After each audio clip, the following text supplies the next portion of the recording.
디모데전서 1장 12절로 17절 우리 함께 읽도록 하겠습니다. 시작. 나를 능하게 하신 그리스도 예수 우리 주께 내가 감사함은 나를 충성되이 여겨 내게 직분을 맡기심이니 내가 전에는 비방자요 박해자요 폭행자였으나 도리어 긍휼을 입은 것은 내가 믿지 아니할 때에 알지 못하고 행하였음이니라. 우리 주의 은혜가 그리스도 예수 안에 있는 믿음과 사랑과 함께 넘치도록 풍성하였도다. 미쁘다 모든 사람이 받을 만한 이 말이요 그리스도 예수께서 죄인을 구원하시려고 세상에 임하셨다 하였도다. 죄인 중에 내가 괴순이라. 그러나 내가 긍휼을 입은 까닭은 예수 그리스도께서 내게 먼저 일체 오래 참으심을 보이사 후에 주를 믿어 영생 얻는 자들에게 본이 되게 하려 하심이라. 영원하신 왕 곧 썩지 아니하고 보이지 아니하고 홀로 하나이신 하나님께 존귀와 영광이 영원 무궁토록 있을지어다. 아멘.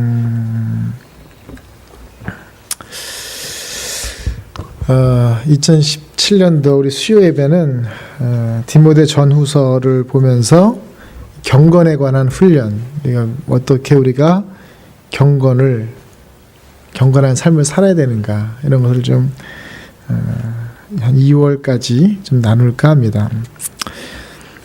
디모데 전후서는 성경 안에서 목회서신이라고 이렇게 불립니다. 그러니까 목회자 된 바울이 자신의 아들뻘쯤 되는 디모데한테 이렇게 목회하십시오라고 쓴 편지라고 합니다. 그런데 오늘 여러분들이 본문 가운데도 읽으면서 눈치를 좀 챘겠지만 바울이 자기의 아들뻘쯤 되는 후임 목회자쯤 되는 디모데한테 편지를 쓰면서 이렇게 표현을 하기를 16절에 주를 믿어 영생 얻는 자들에게 본이 되게 하려고 나를 이렇게 부르셨다. 이렇게 이야기합니다. 우리가 예수 믿을 때 누구의 본을 따라야 됩니까? 라고 하면 예수님의 본을 따라야 됩니다. 라고 얘기를 해요. 근데 예수님의 본을 따라야 됩니다. 라고 이야기를 할 때에 조금 거기에 그걸 너무 강조하다 보면 우리가 사람의 본받으면 절대 안 되고 예수님만 바라봐야 된다. 이 말이 조금 맞는 말 같기도 하고 사실은 조금 틀린 말이기도 합니다. 여러분 이런 찬양 아세요? 주님만 따라갈래 딴 데 가진 않을래 주님만 생각할래 딴 생각은 안 할래. 제가 신학교 다닐 때 우리 교수님이 진짜 안 좋은 노래를 해서 왜 안 좋습니까? 했더니 왜 주님만 생각하냐 이웃도 생각하고 자기가 사랑하고 아껴줘야 될 그런 사람들이 얼마나 많은데 최근 주님만 생각하니까 옆에 있는 사람들한테 그렇게 못되게 굴고 독하게 구는 거 아니냐 얘기를 듣는데 참 일리가 있다라는 생각이 들어요. 오늘 바울도 이야기합니다. 하나님이 나를 부르셨어요. 긍휼 가운데 나를 부르셨는데 나를 부른 이유가 영생 얻는 자들의 본이 되게 하려고 부르셨다라고 합니다. 야 정말 바울 내가 당신 훌륭한 줄은 알지만 이렇게 건방진 줄은 몰랐네. 또 이렇게 오해할 수도 있잖아요. 그죠? 그런데 여러분 이게 틀린 말이 아닙니다. 우리가 주님을 따른다라고 할 때에 나는 주님을 따라가지만 주님을 따라가는 나는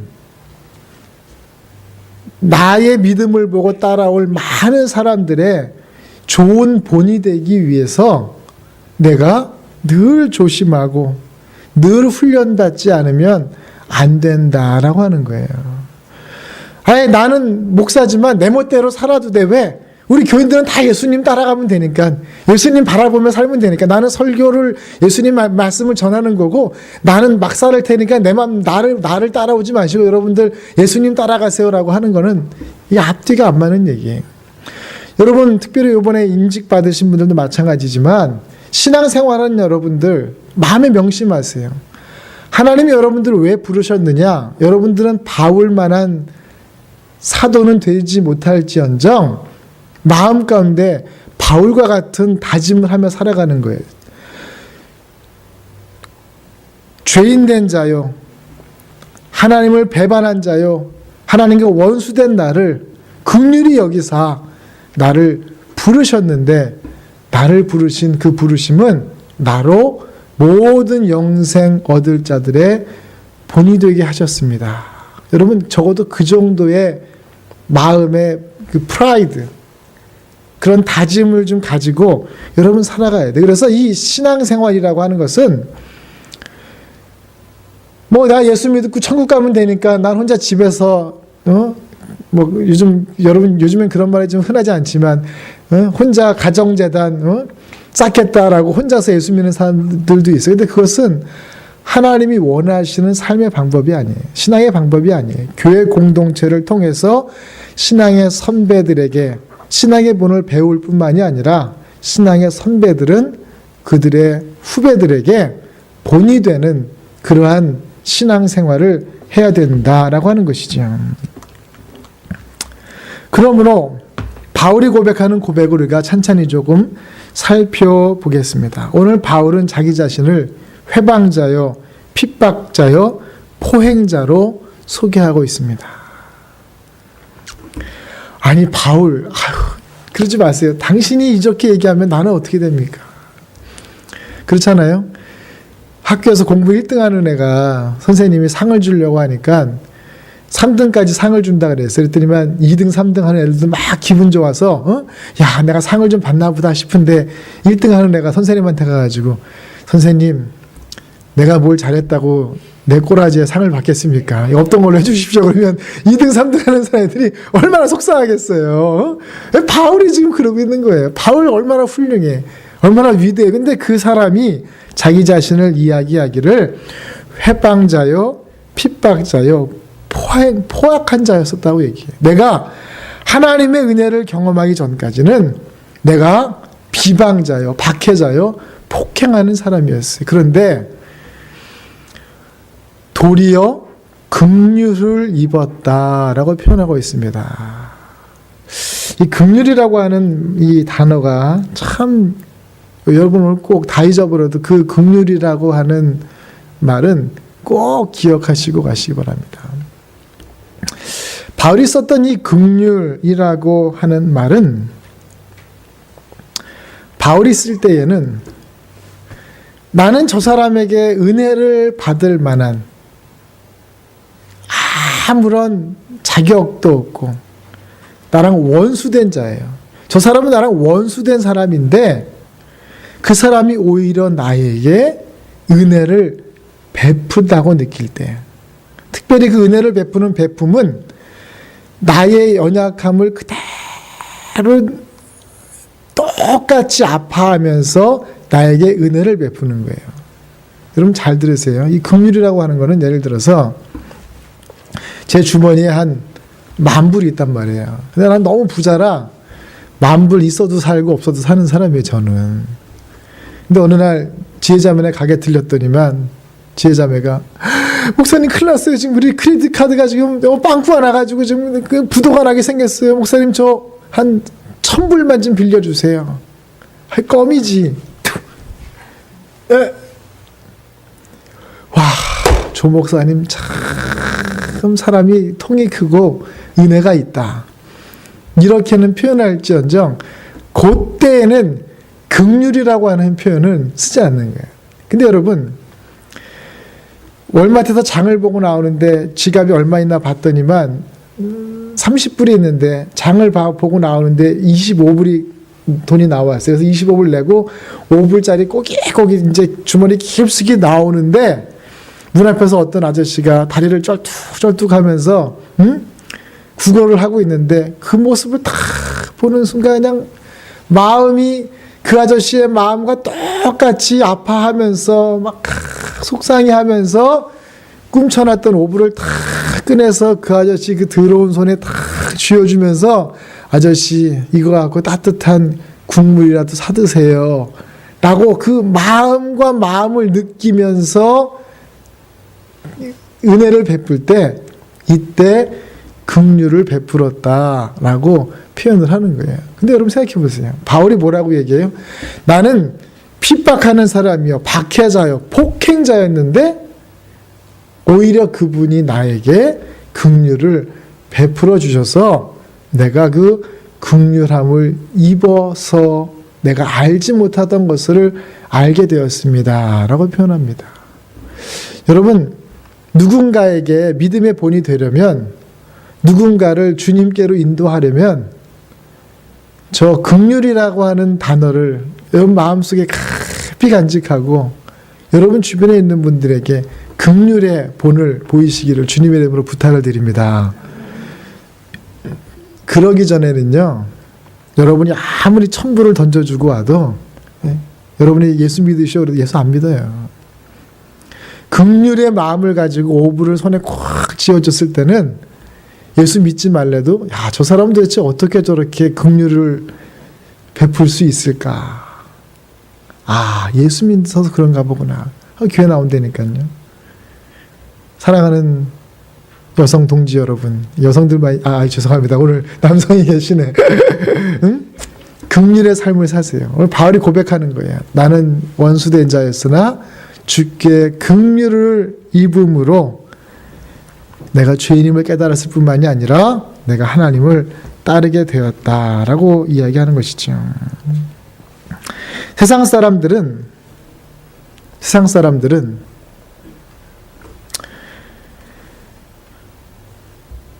특별히 세상의 종교들은 자기를 높임으로 뭔가를 이루려고 합니다. 그래서 불교에서는 그들이 인사를 어떻게 하냐면 성불하십시오라고 인사해요. 그러니까 서로에게 성불하십시오, 서로가 부처가 되십시오라고 인사를 하는 거예요. 그러니까 이게 시지부진한 사람으로 살지 말고 다음 생에서는 부처로 태어나시오라고 인사를 해요. 절에서 만나면 성불하세요 이렇게 이야기합니다. 유교가 있어서 한국은 제사를 많이 지내잖아요. 그죠? 여러분 제사 예수 믿느라 다 지금은 안 지내시겠지만 왕년에 제사 지내는 분들 보면 그 위패에 뭐라고 써 있냐면 벼슬을 한 사람에게는 벼슬의 이름을 쓰고 벼슬을 하지 않은 사람한테는 학생, 스튜던트, 영어로 얘기하면 학생, 부군, 그리고 조성우, 맨 끝에 뭐라고 써요? 신위라고 써요. 신위. 신위라는 말은 뭐냐면 신이 되었습니다라고 하는 거예요. 그래도 그간 이 땅에서 정승으로 살다가 그간 이 땅에서 학생으로 살던 조성우가 죽어서 신이 됐습니다라고 이렇게 제사 드리는 위패에는 신위라고 써요. 그러니까 세상의 종교들은 다 자기가 높아지고 자기가 신이 되기를 바라는 그 기대를 하면서 종교를 가지죠. 그런데 바울이 경험한 이 기독교는 자신이 폭행자요 비방자였는데 하나님이 친히 바울에게 다가와 주셔서 바울과 똑같은 마음을 느끼시며 바울에게 은혜를 베푸신 것에 대해서 바울이 감동을, 요즘 젊은 사람들 표현대로면 감동을 먹은 거예요. 그리고 그가 변화받은 것이지요. 우리가 하나님을 믿는다라고 하는 그것, 하나님의 뜻대로 살아간다라고 하는 그것은 하나님이 우리를 위해서 낮아주신 것처럼 우리도 하나님 앞에서 낮은 자, 긍휼의 삶을 살아야 되는 것입니다. 거기에다가 더해서 하나님이 우리를 위해 낮아주셨다는 것, 우리와 긍휼히 여겨주셨다라고 하는 그것은 제가 말했죠. 2월 달에 디모데 전후서를 보면서 경건에 대한 말씀을 나눌 거라고요. 우리가 어떻게 하나님과 연합할 수 있는가라고 하는 그 연합의 가능성을 열어놓은 거예요. 여러분 한 3일 지내면서 제가 어저께 아침에 내가 참 나쁜 사람이다라고 하는 것을 저는 좀 깨닫게 되었습니다. 집사람하고 밥 먹으면서. 왜냐면 나는 좀 이렇게 장난을 좀 못되게 치는 버릇이 있어요. 그래서 집사람이 뭐 여보 뭐 물 좀 줘 그러면 여보 여기 물 있어. 자 마셔 이렇게 안 줘야 되는데 가지고 뭐 이제 이렇게 이게 제 사랑의 표현인데 우리 집사람은 이거를 사랑으로 받지를 않고 저한테 이러더라고요. 당신 왜 이렇게 나한테 못되게 구냐고. 나는 장난으로 했는데 저쪽에서 너무 진지하게 나오면 내가 그다음부터 할 말이 없어지는 거죠. 장난이었어라고 했다가는 더 혼날 것 같고 진담이었어 그랬다가는 더 혼날 것 같고 그래서 그냥 칙소리도 못하고 그냥 이러고 이제 있었던 거죠. 그래서 나 이렇게 못됐나 싶은 생각이 드는 거예요. 내가 이렇게 무슨 뭐 범죄를 해서 못됐다는 것도 있겠지만 내가 나를 이렇게 생각해 보면 야, 나 진짜 못됐다는 생각이 드는 거예요. 그런데 이 못된 내가 어떻게 하나님과 교제하며 하나님과 연합할 수 있을까? 내가 나를 돌아보면 그럴 가능성을 찾아볼래야 찾아볼 수가 없는데 바울에게 하셨던 것처럼 배반자요, 폭행자요, 핍박자를 향하여서도 긍휼의 마음을 가지고 다가와 주시는 그 하나님을 생각한다면 우리가 충분히 하나님과 교제할 수 있는 길이 있다라고 하는 것을 여러분 마음 가운데 기대하시기를 주님의 이름으로 축원합니다. 하나님 편에서 시작된 거예요. 여러분들에게 거룩하라, 여러분들에게 경건하라라고 말하는 것은 여러분들의 생활을 봐서 이야기하는 것이 아니라 하나님께서 먼저 우리에게 다가와 주셔서 그것을 가능하도록 해 주시기 때문에 우리가 이 일이 가능하다라고 하는 것이죠. 와, 그래 가능해? 가능하면 한번 도전해 볼 만한 거죠. 그렇죠? 가능하지 않다 그러면 아예 도전을 안 하잖아요. 우리의 모습이 그렇잖아요. 그죠? 저더러 에베레스트 산에 가보라 그러면 제가 가겠습니까? 나는 거기 못 가. 난 아예 안 하죠. 그런데 우리가 하나님과 교제할 수 있고 경건과 거룩의 훈련을 할 수 있다라고 하는 그 길을 하나님께서 우리에게 열어주셨기 때문에 우리가 그 일이 가능하다라고 하는 것입니다. 죄인된 우리들은 하나님을 경험할 길이 없습니다. 그러나 하나님 편에서 먼저 우리에게 은혜와 사랑을 베푸셨습니다. 여러분 아주 유명한 성경 구절 있잖아요. 하나님이 세상을 어떻게 해요? 이처럼 사랑하사 독생자를 주셨으니 그 다음 뭐예요? 이를 믿으면 이는 저로 믿는 자마다 멸망치 않고 영생을 얻게 하려 하심이라. 여러분 하나님이 자기를 잘 따르고 착한 사람을 사랑하사 이렇게 하지 않았어요. 하나님이 세상을 이처럼 사랑하사. 여러분 세상은 성경에 보면 공중권세 잡은 자들이 다스리고 있는 약한 곳이에요. 그런데 하나님이 그 땅을 사랑하셔서 그의 아들을 우리에게 보내주셨어요. 우리에게 다가오신 하나님이에요.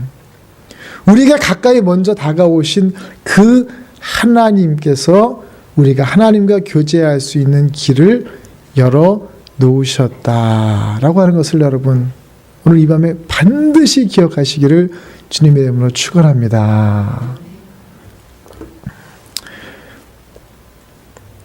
제가 캘리포니아에 있을 때는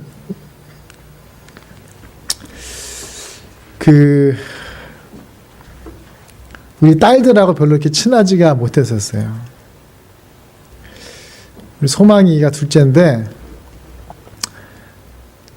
내가 딱 집에 오면 그 어린 게 저한테 오질 않는 거예요. 내가 가서 소망아 그러면 확 도망가고 엄마한테 피하고. 나를 잘 모르니까 잘 모르는 아저씨가 와서 막 소망아 이러니까 왜냐면 새벽에 나갔다가 밤늦게 들어오고 새벽기도 갔다가 이제 집에 안 오고 그냥 교회에서 쭉 있다가 저녁에 또 약속 있으면 좀 늦게 들어오고 그랬어요. 소망이. 그리고 제가 소망이든 주은이든 그 1살 때까지는 무서워서 만지지는 못하는 거예요.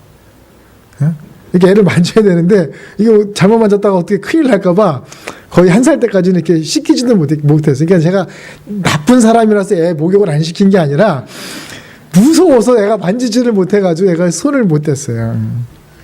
그랬더니만 아주 그냥 그 벌을 톡톡히 받았어요. 그런데 이제 여기 와서 야, 애들하고 좀 보내는 시간도 많고 또 여기 오니까 좋은 게 있어요. 천둥이라는 게 있죠. 천둥. 봐봐, 와자자자자. 그러면 또 애들이 캘리포니아엔 천둥이라는 게 없거든요. 1년 내내. 캘리포니아엔 비도 없고 천둥도 없고 전혀 없는데 여긴 뭐 그냥 뭐 한 6개월은 그냥 찌찌찌찌 짜자자자 봐봐. 또 우리 집은 또 이 컨테이너 하우스라 그냥 다다다다다다. 애들이 무서워서 막 달려오는 거예요. 야, 아빠랑 자자. 그치, 아빠가 좀 세 보이니까, 그죠? 엄마랑 안 자. 그때 아빠랑 자는 거예요.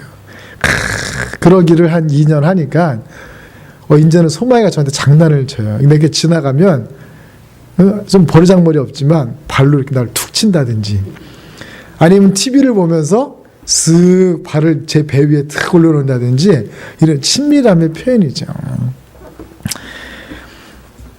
만약에 자기가 자신이 핍박자요, 죄인이라고 생각하는 사람이 자진해서 그 하나님께로 다가가는 것은 사실 쉽지 않을 것입니다. 그런데 바울에게 다가와 주신 그 하나님에 대해서 바울이 굉장히 감사하게 느낀 거예요.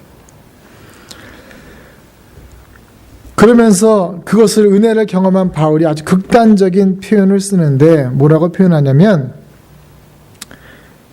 그리스도 예수께서 죄인을 구원하시려고 세상에 임하셨도다. 내가 죄인 중에서 괴수로다. 내가 죄인 중에 가장 나쁜 놈인데 나같이 나쁜 놈을 위해서도 주님이 나에게 다가와 주셨습니다. 제가 아까 처음에 저 바울 같은 분도 자기를 포악자요 범죄자라고 표현하니까 난 참 거기에 3등도 못 가는 사람인데 난 어떻게 해야 되나 싶은데 바울이 저 같은 사람을 위해서 이렇게 이야기해 주고 있는 거예요. 야 성우야 걱정하지 마. 내가 죄인 중에 제일 나쁜 죄인이야.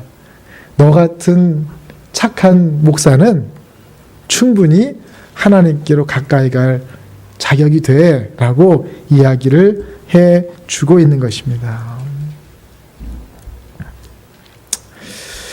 저는 매운 것도 잘 못 먹지만 슬픈 영화를 웬만하면 잘 안 보려고 그래요. 왜냐하면 눈물이 많아서 그 드라마를 보다가도 우리 집사람은 안 우는데 나만 또 이렇게 혼자 울고 내가 좀 그러는 경향이 있어서 슬픈 영화는 혼자 봐요.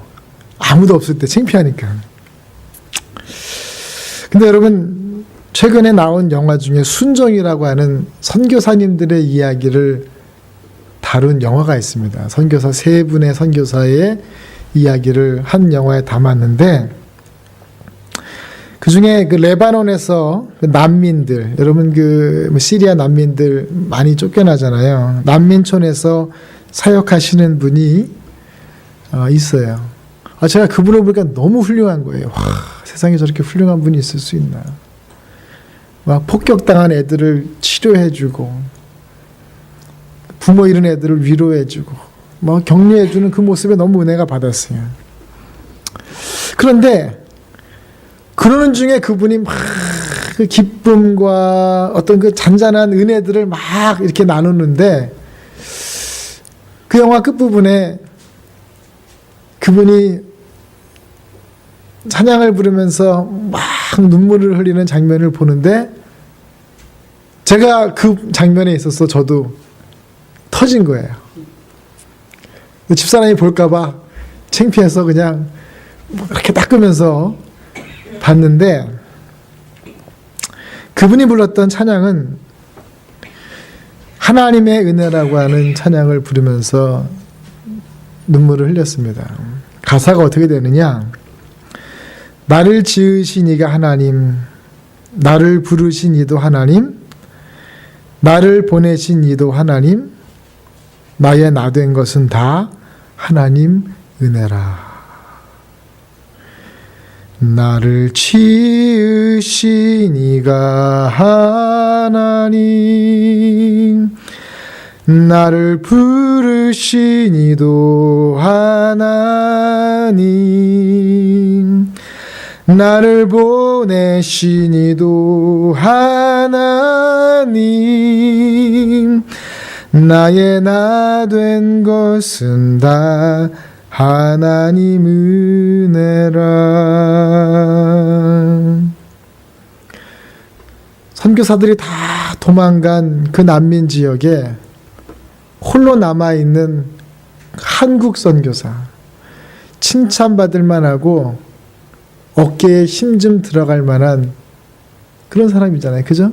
그 난민촌 오늘 폭격당할지 내일 폭격당할지 전염병이 나도 옮을지도 모르는 상황 가운데 백인 선교사들은 다 떠났는데 거기 남아있는 아시안, 코리안 선교사예요. 얼마나 칭찬받을 만, 얼마나 위대해요. 영화도 한국에서 찍으러 왔어요. 근데 그 선교사의 고백이 나는 아무런 칭찬받을 만한 자격을 가지고 있지 않습니다. 나를 지으신 이가 하나님이시요, 나를 보내신 이도 하나님이요, 나를 부르시고 여기까지 인도하신 분도 하나님입니다. 내가 하나님의 은혜가 아니고서는, 하나님의 긍휼하심이 아니고서는 내가 여기 있을 만한 아무런 자격이 없습니다. 제가 그 모습을 보는데 저도 그냥 뭉클하더라고요. 여러분, 하나님이 여러분을 부르셨다는 것에 대해서 너무 쉽게 생각하지 마십시오. 그냥 성우야, 내가 너를 불렀다, 내가 너 구원의 비밀을 알고 내가 너 죽으면 천국 가게 해줄게, 그 정도 수준으로 우리를 쓰려고 우리를 부르신 게 아닙니다. 우리를 부르셨다라고 하는 진짜 의미는 우리가 하나님과 온전한 깊은 교제 속에 들어가는 것을 의미하는 거예요. 제가 지지난주 1월 1일 첫 설교 때 여러분 제가 설교했잖아요. 계시록 21장 얘기하면서 요한이 핍박받던 많은 사람들에게 환상을 하나 전해주잖아요. 내가 봤더니 하늘의 집이 너희 가운데 임하였고 너희는 하나님의 백성이요 하나님 너희와 함께 살 것이다. 그러니까 하나님이 우리를 구원하시는 가장 궁극적인 목적은 우리와 함께 머물며 살기를 원하실 뿐만 아니라 우리와 깊은 교제 속에 들어가기를 원하시는 거예요. 그러기 위해서 죄인된 우리들, 반대자였던 우리들, 포악한 우리들에게 오셔서 은혜를 베푸시고 우리로 하나님을 교제하도록 그 길을 열어주셨다라고 하는 것입니다. 나를 사랑하는 그분, 나를 위해 다가오신 그분 앞에 서는 것이 바로 경건의 시작입니다. 내가 죄인입니다 라고 고백하면서 그분 앞에 부끄러이 서는 것이 경건의 시작입니다. 이것이 때로는 말씀으로 그 앞에 설 때도 있습니다. 말씀을 받으면서 그 말씀으로 설 때도 있잖아요. 그죠? 또는 우리 앞에 놓인 어떤 어려운 상황 때문에 우리가 주님 앞에 설 때도 있습니다. 그렇잖아요. 기분 좋고 잘 나갈 때는 그냥 하나님 잊어버리고 살다가 때로는 내가 어떤 어려움에 처하게 되면 그때 하나님 앞에 마주 섰다라고 하는 것을 우리가 고백할 때도 있지 않습니까? 또는 신앙생활하면서 공동체 안의 교제 속에서 내게 들려오는 이야기이기도 합니다. 그때에 우리의 바른 자세는 하나님, 내가 죄인입니다. 내가 죄인인데 나에게 오셨군요. 나로 하나님 일에 쓰임받기를 원합니다. 나로 주의 긍휼하심을 입어 영생 얻을 자들의 본이 되게 하여 주시옵소서. 이런 고백을 하는 저와 여러분 되시길 주님의 이름으로 축원합니다.